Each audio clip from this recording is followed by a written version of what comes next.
Thanks again for joining today. I really appreciate your time for this Spoiler Talk interview. And I'd just like you to introduce yourself to everyone. Hello, I am author Ren Lowe, and I am a children's book author. Well, I'm known for being a children's book author, but I'm a writer. I write poetry, music, and other great things. But yes, what I love doing the most is writing books and writing books for children. So that is who I am. Thank you so much for having me. Thank you. Thank you. So tell us, how long have you been doing this for?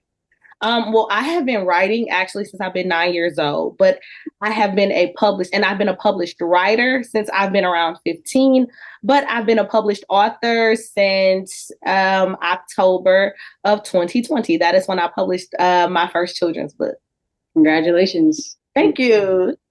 And can you tell us a bit of the process of how you got to publish your first book as an author? Yes. So, well, I was seeking the traditional publishing route, and through rejection, that is how I started my journey to see, hey, what are my other alternatives? And so doing my research and really looking to see what it was going to take to successfully publish a book, which was a childhood dream of mine to publish children's books through research. That is how I really got to this point, really learning how to self-publish. But it was through rejection that I started on this journey through traditional publishing. Rejection is how I started my journey to being a self-published author. And that is very common. So that is not uncommon. You know, it's not like a, oh, woe is me type of situation. But I just wasn't willing to accept that. So that is what led me here.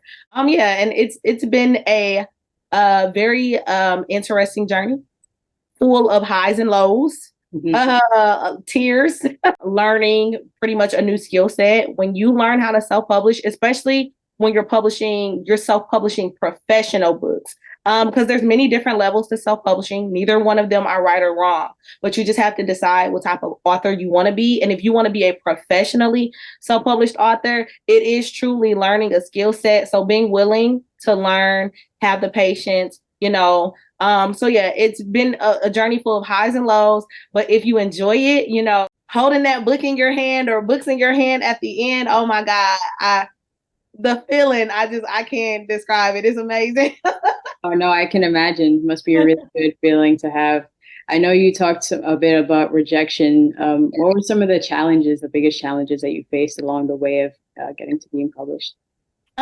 Well, yes, with the rejection, you don't get feedback. So you question yourself. You deal with a lot of, and I'm going to speak personally from my own experience, dealing with imposter syndrome, even after winning awards, even after, getting reviews and good reviews and things of that nature. Rejection will have you thinking like, well, am I really good enough?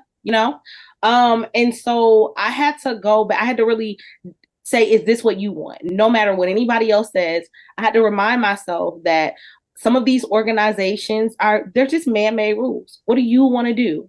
That does not determine like your greatness or anything like that, So really having to like encourage myself, that is what has helped me. Because if somebody says, oh no, you're not good enough, and you're looking at that person or organization as the upper echelon and the top notch, and they say, and they give you no feedback, it must be like, oh, I'm not good enough at all. Not, oh no, this is not a good fit for us, but really like, you're like, oh man, I should be rethinking what I'm doing.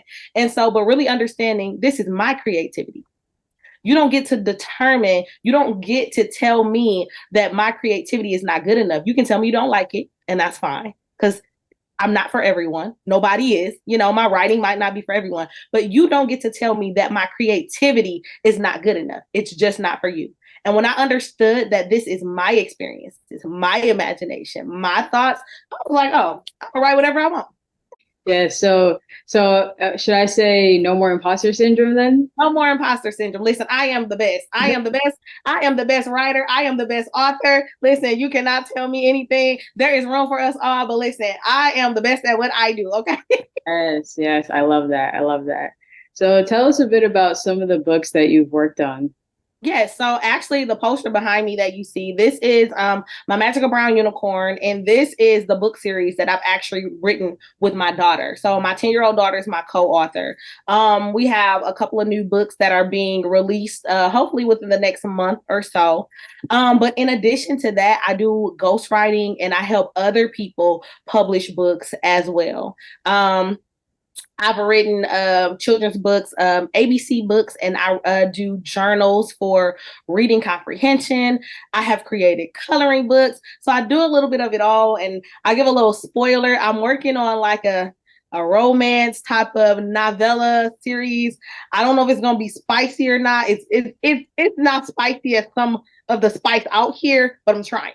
Okay, but it's definitely romance. Yeah, so I write everything, but poetry is where it all started. Poetry and writing songs is where it all started. So I still do all of those things. I still write songs, I still write poems and things of that nature. But yeah, the majority of the I have created have tons of different books. Some books are I write up under a pen name, or I publish up under a pen name, I should say, because they're not tied to necessarily my brand. So I have like journals for children, like blank journals, just for them to, do whatever they need to do in school. I create guided journals for women. So I kind of do a little bit of it all. But again, I love writing things that make no sense. I love just being creative and coloring outside the lines. I love all things magical and whimsical. So children's books will always have a place in my heart. So yeah, I always go back to writing children's books no matter what I'm working on. Okay, that's amazing. That's amazing. I know you mentioned that your daughter co-writes with you. Yes. How did that get started? While I was finishing up the first book that I thought I was going to publish, which had nothing to do with brown unicorns, the thought hadn't even entered my head. Um, Long story short, she came home from like getting a couple of things from shopping with her dad. She loved unicorns, always did, and she was around 7. And he was like, "I'm not buying anything else with a unicorn on it." He was like, "I'm done with unicorns." And she was like, "But I love unicorns." And I looked up from my desk and I'm like, "You do love unicorns." And at the time, I was focusing on writing books with a lot of representation and diversity. And I was like, I haven't ran across any brown unicorns. I haven't ran across any, it's just not out there, to see. And I was like, "Do you want to write a book about a magical unicorn, that looks like you?" And she was like, "Yes." And that is literally where the idea came up. That is where it was born. And then it just grew into something that neither one of us thought. I had no idea that it would be our brand. I just thought it was going to be a one-off book and I was going to go on and continue doing my thing. So. Wow, that's really amazing that you have the opportunity to do that with her. I'm sure she really yes, it is. And she's working on her own stuff. So she told me, she's like, "Mom, we can still keep doing the Magical Brown Unicorn series together. I don't want to stop doing that, but just to let you know, yeah, I'm working on my own stuff. Like it's time for me to do my own." And I was like, "Hey, go ahead." She's like, "Mom, can I have books with just my name on it?" I said, "So you don't want my name to be on the book?" Because I'm like, "I'm fine with that. I just need to know. What are we doing?" And she's like, "No, I mean like, can I do my own stuff?" And I was like, "Oh, of course." But I'm like, "Hey, she came into my world and was like, yeah, I'm about to take over." Right. Right. I mean, you gave her the tools that she needed. And listen, and I listen, and I would be proud, and it would make me just as happy. So yeah, I was like, "Go ahead, do you?" Okay, okay. So I know you mentioned a bit. You mentioned spoiler, and you're working on something possibly launching next month. Yes. What can you tell us about that without giving away too much?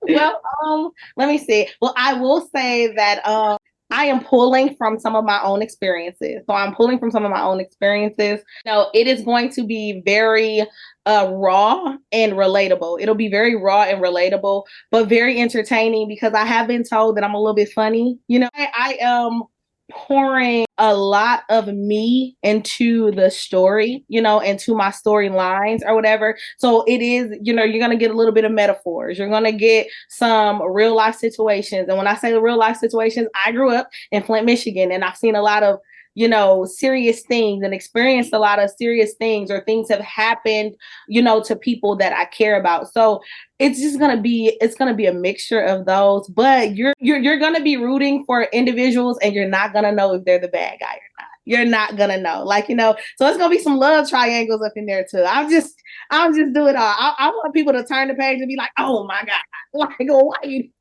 Right. But yeah, it's going to be a good time for sure. I can say that it's going to be a good time for sure. Perfect. Well, we're excited for the release, and we'll definitely be putting it on the spoiler app so people can go and discuss the book freely whenever they choose to. So thank you. I appreciate that. This is amazing. Thank you. Thank you so much for having me on this platform. Of course, I did want to ask before we ended, but where do your readers currently go to discuss your books, or where do you see them doing this? Right now, my main platform that for like being able to do reviews and things of that nature is mainly on Amazon.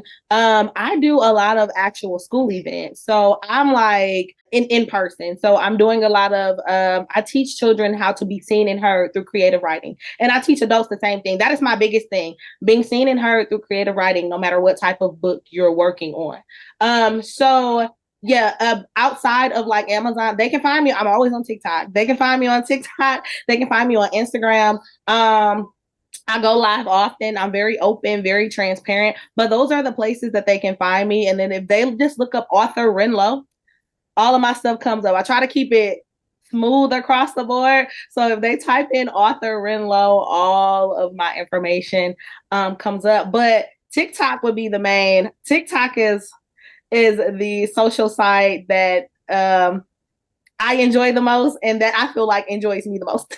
Do you think there needs to be more spaces where people can go and discuss different books from authors or similar?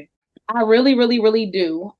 I used to think that I was in my own little world, like, when it comes to enjoying reading and books and writing, and honestly, until I got over to TikTok and really explored like book talk, I was like, oh, other people enjoy it just as much, like it's a thing. And I was like, oh, okay, we got a thing. Like we readers and, authors, we have a thing, but definitely putting that even more on the forefront, because it's something I had to stumble upon.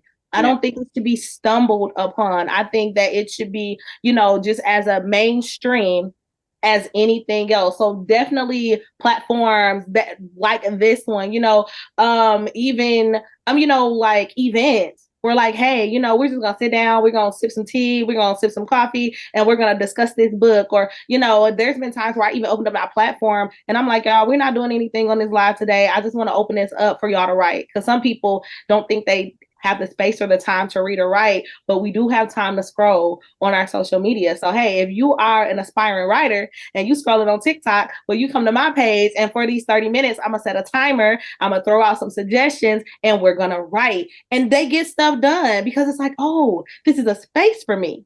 This is a designated time, and somebody sees the importance in it, because everybody doesn't value it like we value it. It's treated like a hobby. And no, this is more than a hobby for a lot of us, book readers and authors alike. Writers, like, this is more than a hobby. Like, we feel these things deeply and they're a part of us. And yeah, we deserve to be mainstream. Like, we deserve more than just, the couple of platforms that we have, So yes, I definitely, think there needs to be, more. And that people know about, not just like you got to know somebody that knows somebody, or somebody that kind of just was like, oh, did you know they had this book event? And I'm like, no, never heard of it. Like, Yes, I totally agree. I go on TikTok and I search book talk and see there's millions. And it's like, people think it's niche, but it's actually not. It's not. It's more mainstream than you think. Like, we are a big deal over here. Yes. And, I'm so glad that you have your platform. I appreciate your time and sharing everything that you've shared with us. Let us know where you can find you. I know it said Ren Lowe. Yes. So on my TikTok, it is official Ren Lowe author. And then everything else, like on my Instagram, it's Ren Lowe author. On my Facebook, it's Ren Lowe author. LinkedIn, Pinterest, all those things is Ren. Oh yeah, and my Twitter. I'm on now. I'm not as active on everything, but I try to be on everything. It's Ren Lowe author. So yeah, you can find me all of those places. Perfect, perfect. Thank you so much for letting us know. Thank you for your time today. Like I Thank said, you. once we launch, we're headed to launch around January. So we'll make sure to Awesome. put your books on the platform so people can go and just start discussing your book Yes. or any other books. So, like Yes. I said, thank you so much for your time. Award-winning author Ren Lowe. Thank you. I appreciate you so much. I love everything that you're doing on this platform. I know it is going to just continue to grow and evolve. I cannot wait for the launch. Yeah, and just, definitely we're gonna stay connected. I love this. I love this. I love this. So I appreciate you. Appreciate you too, and wishing you all the best in your journey. You as well. Thank you so much. You're welcome. Take care and enjoy your day. Thank you. All right, bye.